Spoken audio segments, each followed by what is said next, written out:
this isn't a Taker thing. This is an anybody thing. Sure. He's going to have favorites. He's going to have people he likes. He's going to have people he doesn't like. You're never going to get an even playing field, bro, when talent are involved in creative. You're never. I don't care who it is. It's the nature of the beast. I love Taker. He's the nicest guy in the world, but he's got history, with a lot of these people. He's been around a lot of these people a long time. Let's talk about Conan saying that The Undertaker wants to join WWE's creative team. Cool. Vince has often said that the boys should not be in creative. He says this. Yes, I think that Undertaker wants to get into creative. He likes it a lot, and he was in creative at Money in the Bank. I think that he's very interested in being part of the creative team. He did well, bro. I've listened to some of his thoughts. So Vince, you have been very adamant about the boys don't understand the creative process, and you've also talked about in the past that like main event talent. If there's anybody who's going to be in the creative team, it should be like a main event talent, focusing on main event competitors. But you have been adamant about saying, ultimately, if you don't have the resume to be a part of this creative, and booking, you shouldn't do it. What do you think about this possible acquisition to the creative team, Vince? Well, it's not just the resume, bro. It's the baggage. It's, the people that you're booking for and you're doing creative for, you've probably worked with. And if you haven't worked with them, you at least know them. And, Taker, for somebody that's been around as long as Taker, and bro, this isn't a Taker thing. This is an anybody thing. Sure. He's going to have favorites. He's going to have people he likes. He's going to have people he doesn't like. You're never going to get an even playing field, bro, when talent are involved in creative. You're never. I don't care who it is. It's the nature of the beast. I love Taker. He's the nicest guy in the world, but he's got history. With a lot of these people. He's been around a lot of these people a long time. And again, bro, there's more to creative than just throwing out ideas. Oh, yeah. There's knowing how to write a show. There's knowing how to format a show. There's knowing how to write dialogue. There's knowing how to do cliffhangers. I mean, I don't know, bro. If he wants to work with like certain talents and give them some creative ideas, I think that's fine. But when you really get down to, okay, man, who's on TV, who's going to get pushed, who's not on TV, who are we going to bury? It's just when wrestlers are involved in that, you're just never going to get an even playing field, man. You're just not. EC3, what say ye, my man? A lot, I think, because I'm in the process too, and everything Vince said in retrospect is correct, and I could be a personal testament to it, because when I do creative with Exodus, or if I'm kind of working like a little bit with NWA, one thing when I'm doing there is like I don't want to do anything that's involving me because of that.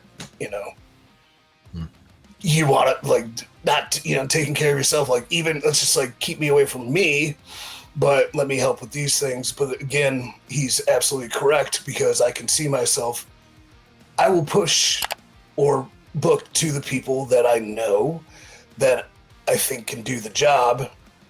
And the difference would be like if the wrestler is genuine and authentic, like I'm putting my guy or want to put my guys in these positions or girls because they hold the standard that I have.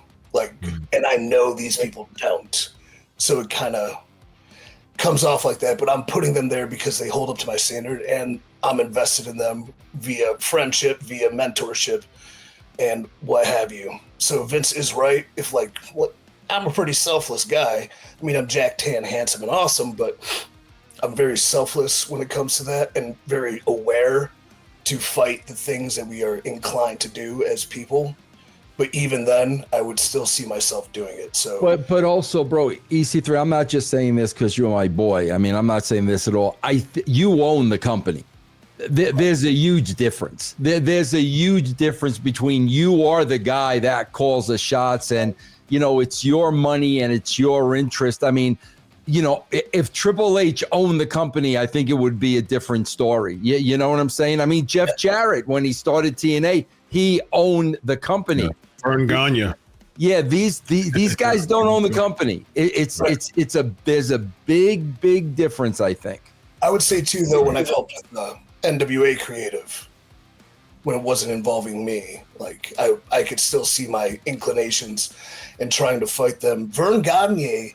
But here's the thing. So Greg, his son, right, was booked very strong, but the boys hated him and he wasn't good.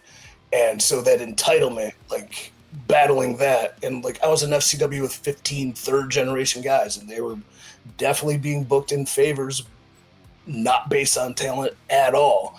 So seeing that and being a part of it, like I have to, when I grow into this position more, be aware of that. But I would say for Taker's sake, man, yeah, like even if it's a catch-22, so if the biggest issue is he's going to have some favorites and he has history with the people, I would wash that right away with what he can actually bring to making a coherent and context-ridden product. So I kind of keep him in a role maybe that's not, like you're talking about cliffhangers, writing a show, like he's not going to be sitting there typing it up and formatting it, but I would put him in some position that's like, make it make sense guy, or how does like I agree with I agree with EC3, bro. I'm sorry to cut you off there. There's definitely, Chris, I think more positive than negative. And bro, he wouldn't be doing it maliciously. Please don't get me wrong. He wouldn't be doing it maliciously. He would just be doing it based on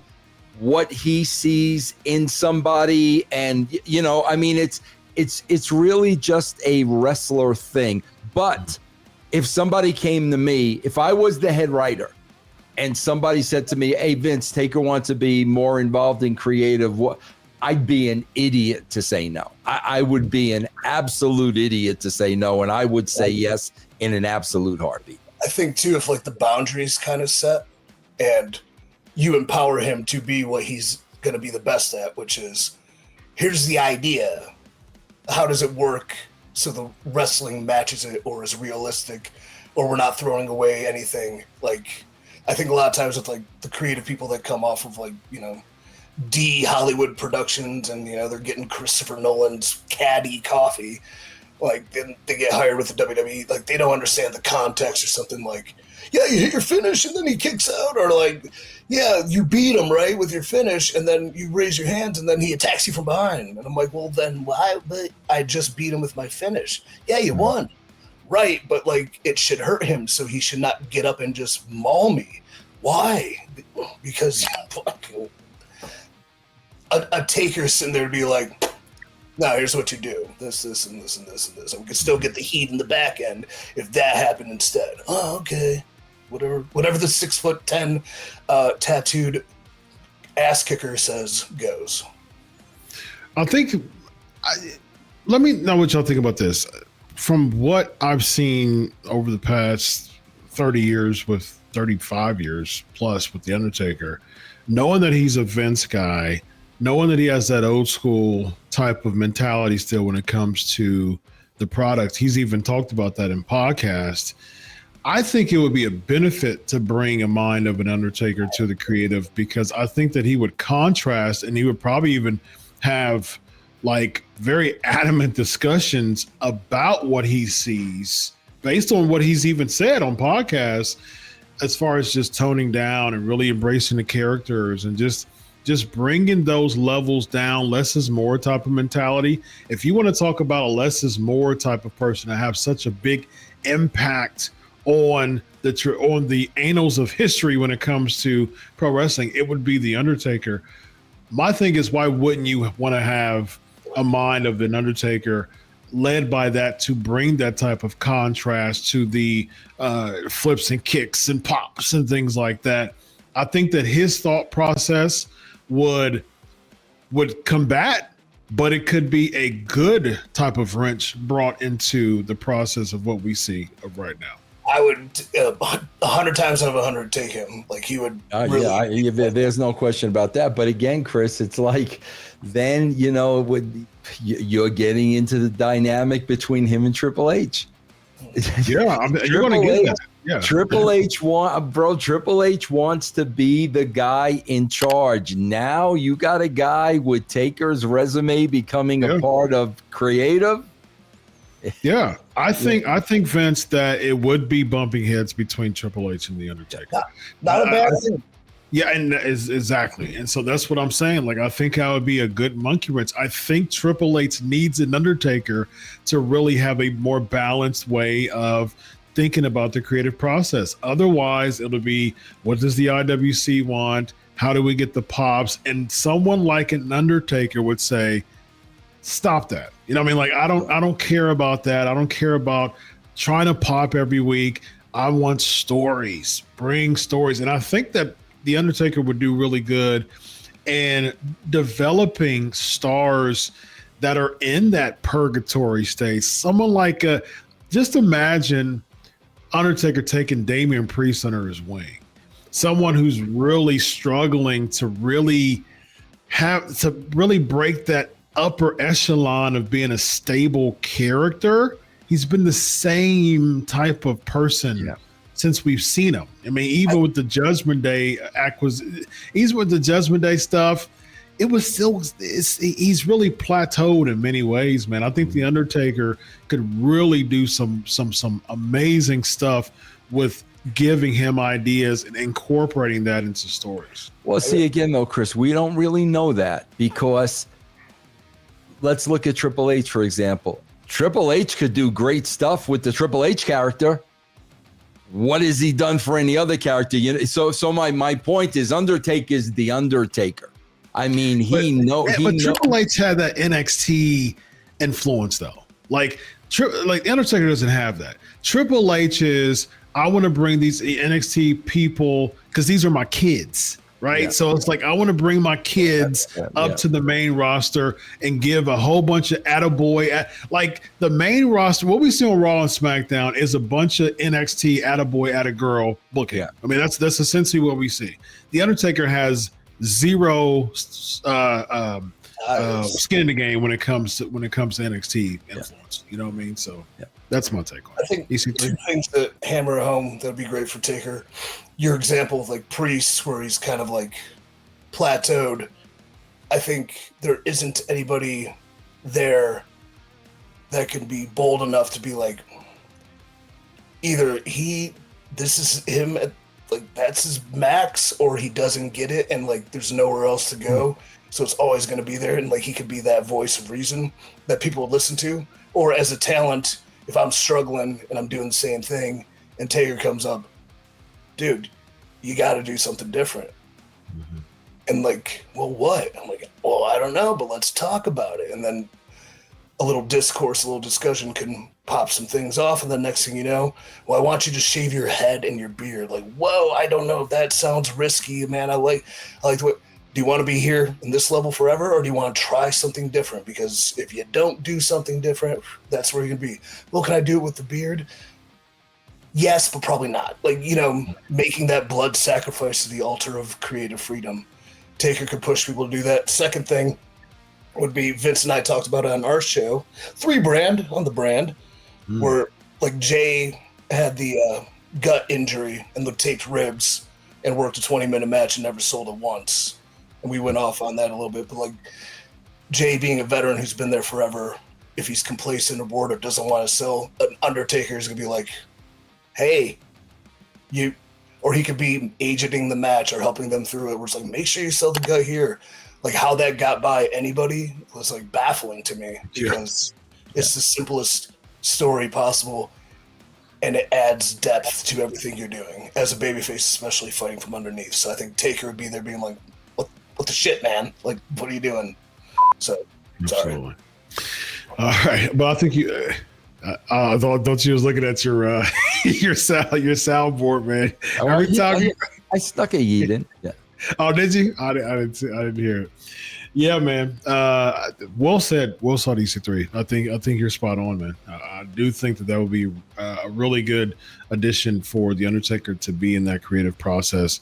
And I think he'll be excited about that more than just like chime in so much that, because I think that I think Taker understands if he goes past a certain threshold, like me and Triple H are always going to be bumping heads because just philosophically, I just don't see how they would think different in this, day and age when it comes to pro wrestling booking. But if he's where you are right now, like what you just said, as far as just giving creative ideas for people who have plateaued, I would even say Bailey under his wing too. You know what I mean? Like those people, like giving them those ideas, like you got to go way out to break through that plateau.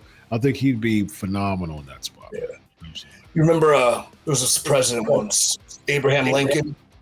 Remember, Mm-hmm. But he had the team of rivals as his cabinet. So Secretary of State, name's escaping me, but they did not get along. They did not have the same concepts. But by working together and through them, end slavery, win the Civil War, you reunite the Union, So bumping heads isn't the worst thing. There you go. Until then, we shall see if the Undertaker is a part of more creative. But I would love that. Indeed. I would watch. Like I would see his input. Like watch that. That's awesome. If he does. Indeed. We've got Vince Russo. We've got EC3. I am Dr. Chris. This is the Wrestling Outlaws. Have a good night, everybody. Solo.